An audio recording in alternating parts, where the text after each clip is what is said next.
सिंधु घाटी सभ्यता। सिंधु घाटी सभ्यता जो 3300 से लेकर 1700 ईस्वी पूर्व विश्व की प्राचीन नदी घाटी सभ्यताओं में से एक प्रमुख सभ्यता थी। यह हड़प्पा सभ्यता और सिंधु सरस्वती सभ्यता के नाम से भी जानी जाती है। इसका विकास सिंधु और घग्गर कहरा प्राचीन सरस्वती के किनारे हुआ। मोहनजोदारो, कालीबंगा, लोथल, एलावीरा, कडी और हड़प्पा इसके प्रमुख केंद्र थे। तो आज हम जानेंगे कि सिंधु घाटी सभ्यता जो कि 3317 ईस्वी पूर्व विश्व प्राचीन नदी सभ्यता में से एक प्रमुख सभ्यता थी, तो उसके बारे में बेसिक्स क्वेश्चन जो कि यूपीएससी, बीपीएससी, आईएएस में पूछे जाते हैं। टॉप 20 क्वेश्चंस मैं आप लोग के लिए हर सेट में लेके आऊँगा। ये सेट 20 सेट तक चलेंगे, तो मैं आप लोग के लिए सेट वाइज करके आपको 20 सेट दूंगा। इस क्वेश्चन की एक सेट में आपको 20 क्वेश्चन पूछे जाएंगे, उसके आंसर के साथ डिफ़ाइन करेंगे। तो आप मेरे चैनल पे बने रहें। अगर आप लोगों ने सब्सक्राइब नहीं किया तो सब्सक्राइब कर दें। तो चलिए बढ़ते हैं अपने क्वेश्चन की तरफ। तो हमारा पहला क्वेश्चन है, हड़प्पा सभ्यता का सर्वाधिक मान्यता प्राप्त काल है जो कौन ईस्वी में है? तो इसका आंसर है बी, 2500 ईस्वी पूर्व से लेके 1750 ईस्वी पूर्व। तो चलिए बढ़ते हैं दूसरे क्वेश्चन की तरफ। तो दूसरा क्वेश्चन है, सिंधु घाटी की सभ्यता निम्नलिखित में से किस सभ्यता से समकालीन नहीं थी? आप क्वेश्चन दोबारा ध्यान से सुनेंगे। सिंधु घाटी सभ्यता निम्नलिखित में से किस सभ्यता के समकालीन नहीं थी? तो इसका आंसर है ग्रीक की सभ्यता।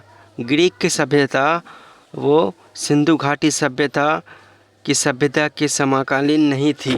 तो इसका आंसर है ग्रीक की सभ्यता। तो बढ़ते हैं अपने अगले क्वेश्चन की तरफ। तो हमारा तीसरा क्वेश्चन है, सिंधु घाटी सभ्यता कहाँ तक विस्तृत थी? सिंधु घाटी सभ्यता कहाँ तक विस्तृत थी? तो इसका आंसर है डी, पंजाब, राजस्थान, गुजरात, उत्तर प्रदेश, हरियाणा, सिंधु और बलूचिस्तान तक विस्तृत थी। तो चलिए बढ़ते हैं अपने नेक्स्ट क्वेश्चन की तरफ। तो हमारा चौथा क्वेश्चन है, सिंधु घाटी की सभ्यता में घोड़े के अवशेष कहाँ मिले हैं? ये क्वेश्चन बहुत इम्पोर्टेंट है, आप लोग ध्यान से सुनेंगे। सिंधु घाटी की सभ्यता में घोड़े के अवशेष कहाँ मिले हैं? तो इसका आंसर है ए, सुरकोटदा में सिंधु घाटी की सभ्यता के घोड़े के अवशेष मिले हैं, सुरकोटदा। तो इसका आंसर है ए। तो चलिए बढ़ते हैं अपने अगले क्वेश्चन की तरफ। तो हमारा पांचवा क्वेश्चन है, सिंधु घाटी स्थल कालीबंगन किस प्रदेश में है? सिंधु घाटी स्थल कालीबंगन किस प्रदेश में है? तो इसका आंसर है राजस्थान में। राजस्थान में सिंधु घाटी स्थल कालीबंगन है। तो इसका आंसर है ए, राजस्थान। तो बढ़ते हैं अपने अगले क्वेश्चन की तरफ। तो हमारा छठा नंबर क्वेश्चन है, निम्नलिखित में से किस पदार्थ का उपयोग हड़प्पा काल की मुद्राओं के निर्माण में मुख्य रूप से किया गया है? निम्नलिखित में से किस पदार्थ का उपयोग हड़प्पा काल की मुद्राओं के निर्माण में मुख्य रूप से किया गया है? तो इसका आंसर है सेलखरी। सेलखरी जो था उसी के को मुद्राओं के निर्माण के रूप में किया गया था। तो इसका आंसर है ए, सेलखरी। तो बढ़ते हैं अपने अगले क्वेश्चन की तरफ। तो हमारा सातवां क्वेश्चन है, हड़प्पा सभ्यता किस युग की थी? हड़प्पा सभ्यता किस युग की थी? तो हड़प्पा सभ्यता जो थी वो कांस्य युग की थी, कांस्य युग। इसका आंसर है तो आंसर नंबर 1। तो चलिए बढ़ते हैं अपने अगले क्वेश्चन की तरफ। तो हमारा 8वां नंबर क्वेश्चन है, सिंधु घाटी सभ्यता के लोगों का मुख्य व्यवसाय क्या था?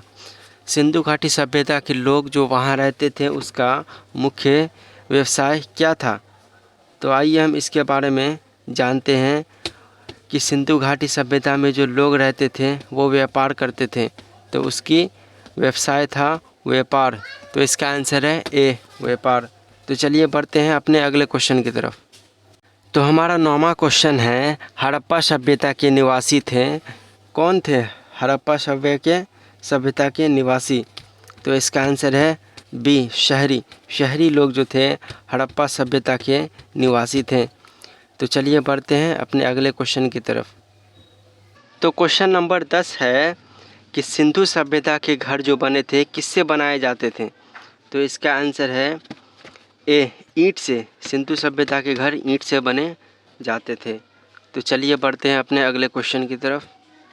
तो क्वेश्चन नंबर 11 है कि हड़प्पावासी किस वस्तु के उत्पादन में सर्वप्रथम थे। हड़प्पावासी किस वस्तु के उत्पादन में सर्वप्रथम थे। तो कपास का जो उत्पाद था वो हड़प्पावासी लोग ज़्यादा करते थे। तो इसका आंसर है सी, कपास। तो चलिए बढ़ते हैं अपने अगले क्वेश्चन की तरफ।